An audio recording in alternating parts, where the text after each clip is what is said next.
तुनीर में अब भी एक बाण शेष है। एक नहीं द्रुपद, 5।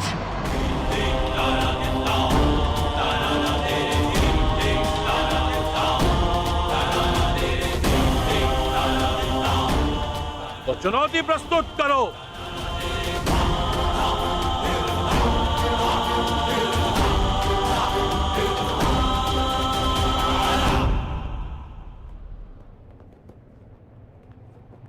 विजय बाबा, मुझे मेरी गुरु दक्षिणा प्रदान करो। द्रुपद।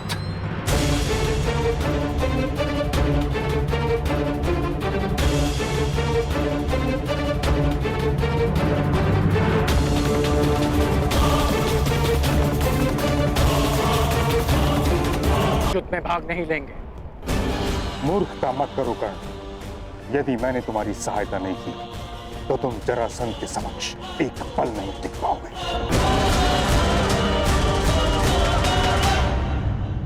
कदाचित महामहिम भूल रहे हैं कि उन्होंने क्या कहा था कि हस्तिनापुर की सुरक्षा उनका पहला उद्देश्य है। आपके धनुष से छूटा एक बाण हस्तिनापुर को महायुद्ध की अग्नि में झुलसा देगा। इसलिए आप इस युद्ध में सम्मिलित नहीं हो सकते।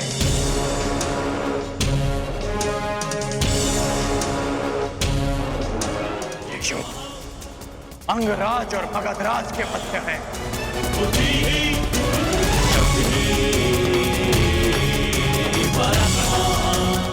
अंगराज कर्ण युद्ध के लिए प्रस्तुत है। मगधराज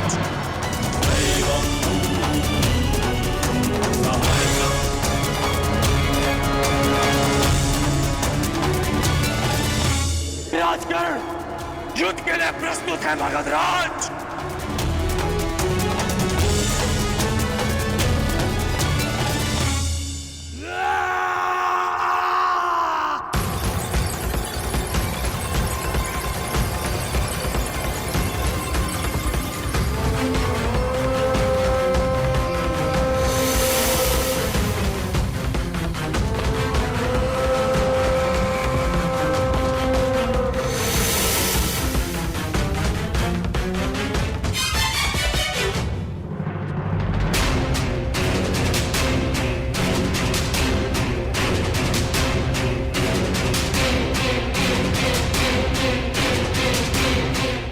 के लिए अपना शस्त्र चुन लो अंगराज। मैं अंक का वासी हूं और आप मगध के। इस नाते आप हमारे अतिथि हुए। इसलिए मैं आपको अवसर देता कि जिस विद्या में आप निपुण हैं उसका प्रयोग आप कर सकते हैं। तुम्हारी दृष्टि में मैं अतिथि हूं, किंतु मेरी दृष्टि में तुम शत्रु होकर और जरासंध अपने शत्रु के सबसे प्रबल पक्ष को ध्वंस करने में विश्वास रखता। सुना है धनुर्धारी हो तुम। मैं धनुष से ही तुम्हें ललकारूंगा।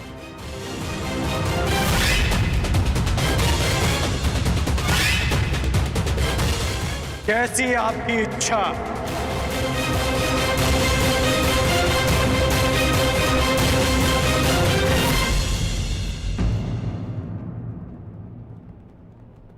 रथ प्रस्तुत है अंगराज।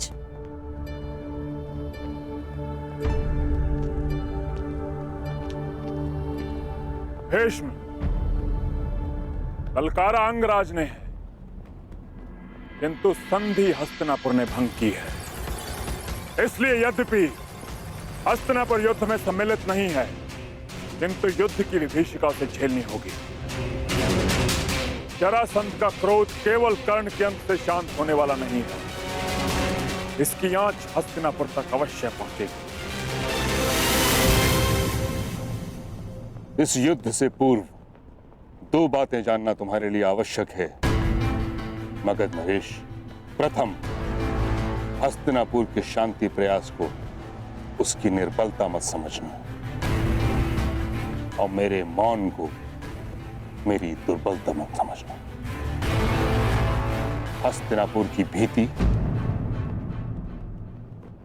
और भीष्म के बाणों का बल अब भी वही है। दूसरी बात, यदि भीष्म ने तुम्हारा बल देखा है तो कर्ण का कौशल भी।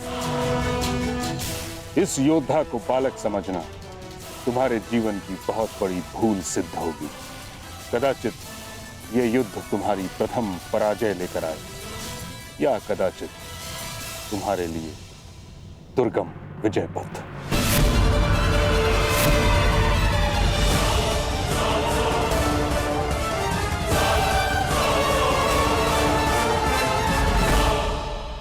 कर्ण, यह कहने की आवश्यकता नहीं कि तुमने संसार के सबसे भीषण प्रतिद्वंदी को ललकारा है। युद्ध क्षेत्र के पास अंग की प्रजा भी है। विध्वंसक अस्त्र का प्रयोग उनको संकट में डाल सकता है जिनके लिए तुम युद्ध करने जा रहे हो। जरासंध की शक्ति उसकी आक्रामकता में है। उसे अवसर मत देना कि वो तुम पर वार कर सके। प्रारंभ से ही मुझे मगध नरेश को पीछे हटाना है। पहले उनकी युद्ध नीति को समझना है और फिर उसे चूर चूर करना है।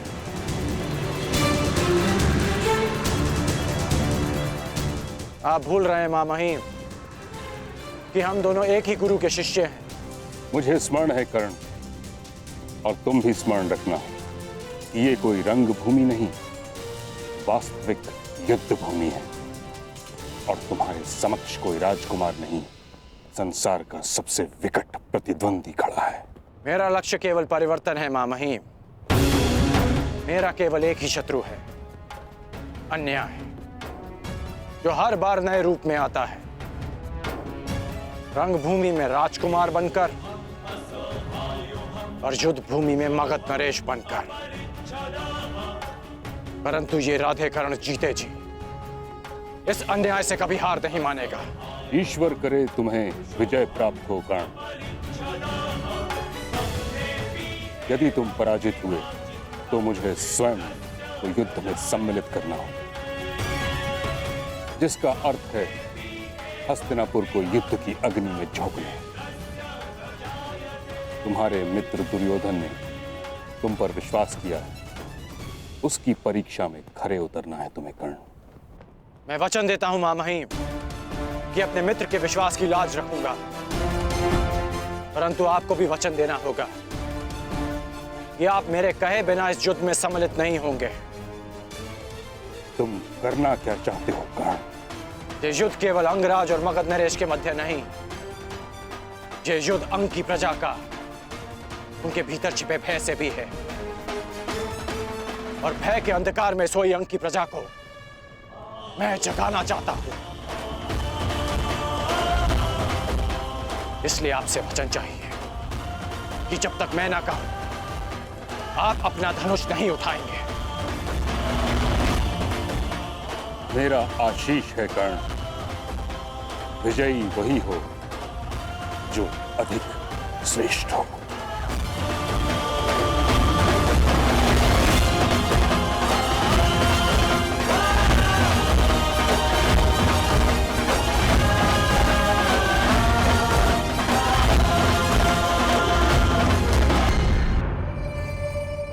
पांचाल नरेश, प्रणाम स्वीकार करें।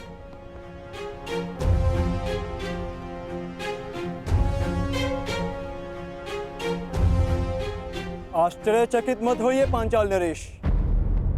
किसी समय आप मेरे गुरु के गुरु बंधु रहे हैं। किसी समय मेरे गुरु ने आपको मित्रता का पात्र समझा है, इसलिए आप मेरे सम्मान के पात्र सदैव रहेंगे। अब भी और पराजित होने के पश्चात भी। द्रोण के तुनीर में 5 बाण शेष थे, आया केवल एक। हाँ, क्योंकि हम 5 भिन्न नहीं, एक हैं, एक मुट्ठी जिसकी प्रत्येक उंगली में समान शक्ति है। उन 5 में से कौन सी उंगली पांचाल नरेश द्रुपद की ओर उठी है? मध्यमा, यदि हमारे ज्येष्ठ भ्राता युधिष्ठिर आपको अपराजित कर देते तो आप उल्हाना देते कि आपके साथ अनीति हुई है, और यदि सबसे कनिष्ठ सहदेव आपको पराजित कर देता तो हमारे गुरु के गुरु बंधु का घोर अपमान हो जाता। इसलिए हम पांचों में से मध्य क्रम का पुत्र आपको युद्ध की चुनौती देता है।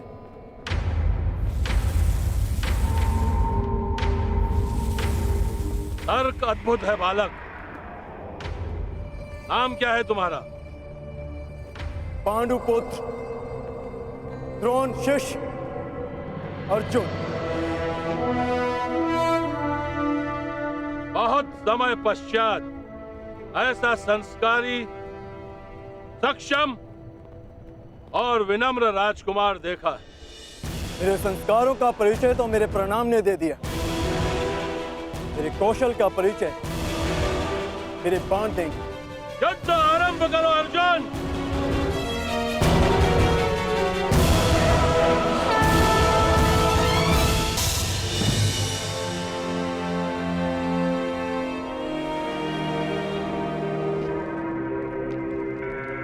रुक जाओ द्रुपद।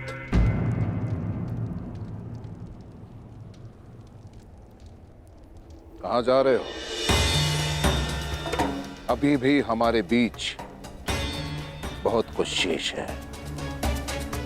पांचाल पर तो विजय प्राप्त कर चुके हो द्रोण, अब क्या शेष है?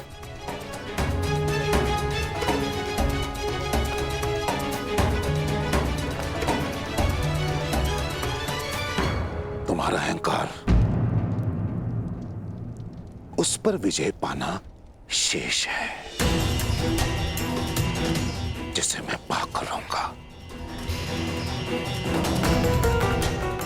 यदि तुम्हारे शब्दों में कहूं तो मित्रता बराबर वालों से की जाती है, बराबर वालों से। यही कहा था ना तुमने उस राजसभा में जब मैं तुमसे सहायता मांगने आया था, और तुम्हारे यही शब्द वर्षों से मेरे कानों में तीर की भांति चुभ रहे हैं, बराबर वालों से।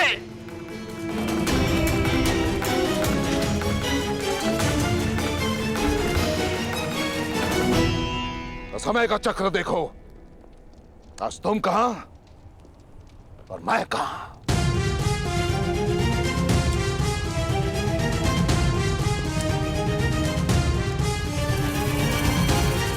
आज मैं एक राजा का पिता हूं,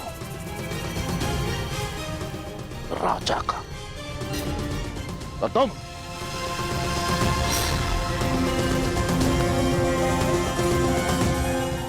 कुछ भी नहीं द्रुपद। इसलिए मैं भारद्वाज पुत्र द्रोण,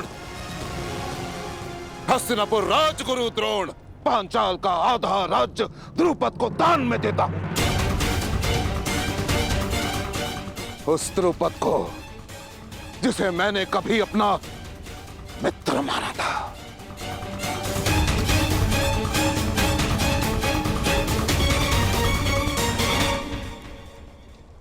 तुम राजा बनकर सब कुछ भूल गए द्रुपद, हमारी मित्रता, हमारे वचन। परंतु इस द्रोण को वो सारे वचन स्मरण है। प्रत्येक वस्तु आधी आधी बांटेंगे। ये दान पाकर प्रसन्न तो होना द्रुपद।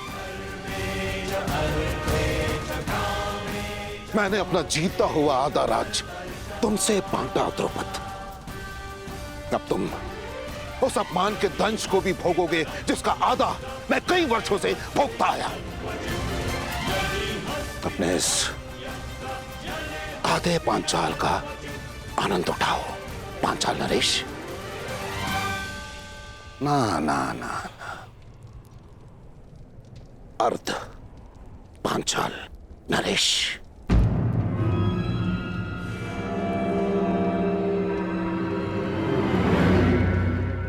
बोलो हस्तिनापुर की, हस्तिनापुर की, हस्तिनापुर की, हस्तिनापुर की, हस्तिनापुर की। तुम्हारे मुख से ध्वनि क्यों नहीं निकल रही अर्ध पांचाल नरेश? याद है ना तुम्हें जिससे दान प्राप्त होता है उसकी जय की जाती है। क्या था ना?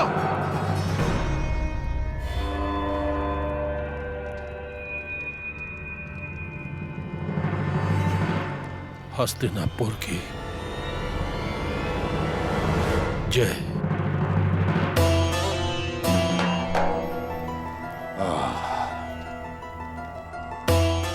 उत्तम, अति उत्तम।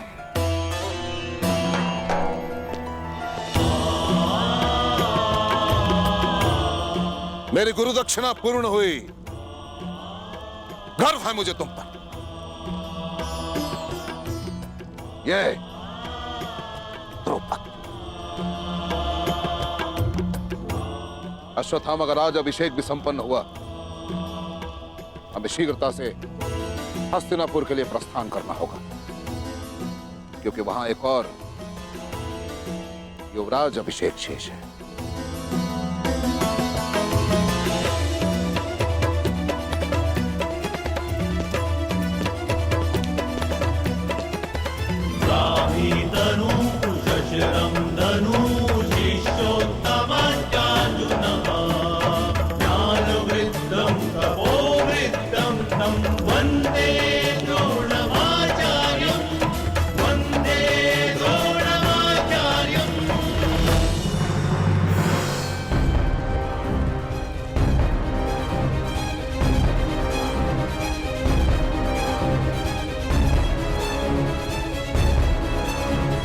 मेरा सपना मुझसे छीन लिया गया। अब युधिष्ठिर युवराज बनेगा। युधिष्ठिर युवराज बना या दुर्योधन को स्वीकार नहीं है। आप कहें तो अभी इन्हें युद्ध में वीर गति दे दे भ्राताश्री। नहीं, अब साम दाम दंड भेद सबका प्रयोग होगा। केवल बल का नहीं, छल का प्रयोग होगा। हमारे हस्तिनापुर के लिए प्रस्थान से पूर्व दो संदेश तैयार करेंगे। पहला, मामा शकुनी को, जिसके छल पर मुझे पूर्ण विश्वास है, और दूसरा उसको जिसके बल पर मुझे पूर्ण विश्वास है, अंगराज का। ये युद्ध केवल अंगराज और मगध नरेश के मध्य नहीं, ये युद्ध अंग की प्रजा का, उनके भीतर छिपे भय से भी है। और भय के अंधकार में सोई अंग की प्रजा को मैं जगाना चाहता हूं।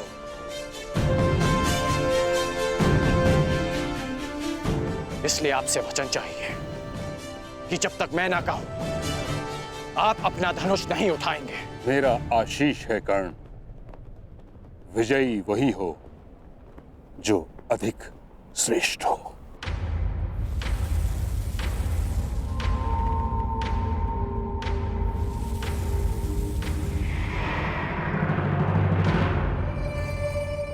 पांचाल नरेश, प्रणाम स्वीकार करें।